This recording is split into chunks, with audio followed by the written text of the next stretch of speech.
Howdy folks, Texas Grebner here with Texas Grebner Outdoors. New videos every Saturday, so if you don't want to miss out on your Texas Grebner Outdoors Saturday morning cartoon awesomeness, make sure to click subscribe and check my channel every Saturday for new videos. I love reading your comments and I really do appreciate all of you that watch. Today we're going to be talking about my top 3 picks for squirrel hunting weaponry.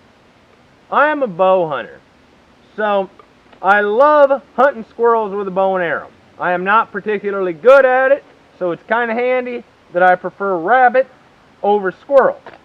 So you're going to want, obviously, a bow, preferably traditional, no sights, no problem. But you're definitely going to want some flu style arrows. These oversized feathers that are on these arrows help slow them down pretty rapidly. However, it's going to be handy and very advantageous if you have plenty of flus, simply because there's a solid chance that you might never find them again. Points. My preferred point is a Saunders bludgeon style point. It's a rubber point. It will not stick, but it does kill with crushing trauma. This is the G5 small game point. Obviously, flu arrow. These are a little bit pricey. And of course, the Zwicky judo point on a flu. This will also not stick, and if you do any stumping, you're probably pretty familiar with this point. This is pretty much the gold standard as far as small game, upland game, and potentially waterfowl, because it will penetrate the hide. But the good thing is, if you're shooting on the ground, these hooks here will actually cause the arrow to not only break momentum, but turn feathers up, so you're more likely to find it. But you're highly unlikely to actually stick it into the tree trunk 30 feet up. Obviously, traditional bow hunter, no sights, no problems. Okay, no sights, plenty of problems. But next on the hierarchy of inefficiency, the 22. This is a Henry 22 long rifle in the carbine configuration with a large loop.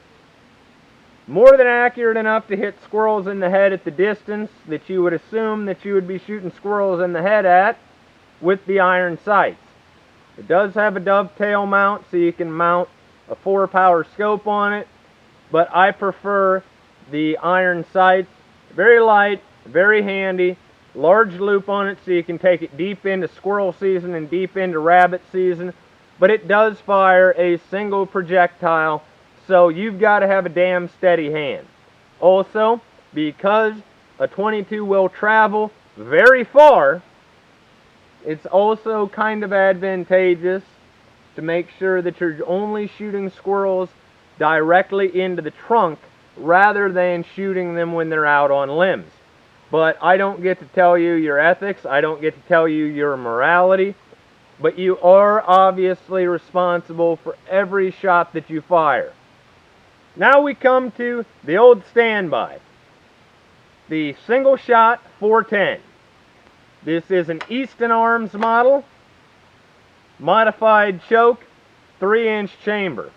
It uses, obviously, 2.5 or 3-inch shells in the 410 variety.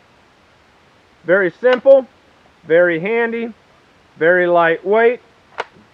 Won't blow the dog shit out of a squirrel and ruin too much meat, but you are obviously going to want to pattern this. The Henry 22 is also very lightweight because you can definitely cover a lot of ground hunting squirrels or rabbits.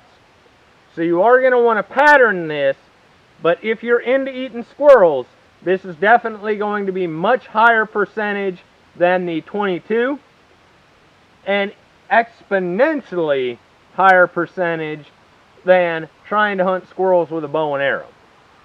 But I hope this video is helpful to you. If you're into hunting squirrels, it's the first season and a lot of us cut our teeth on it here in the Midwest, and I'm not a huge fan of eating squirrels, but I will eat them if I get them.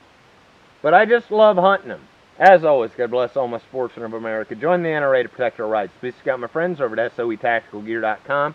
Thank you very much to those of you involved in law enforcement and those of you serving in the military. And thanks for watching Tex Grebner Outdoors.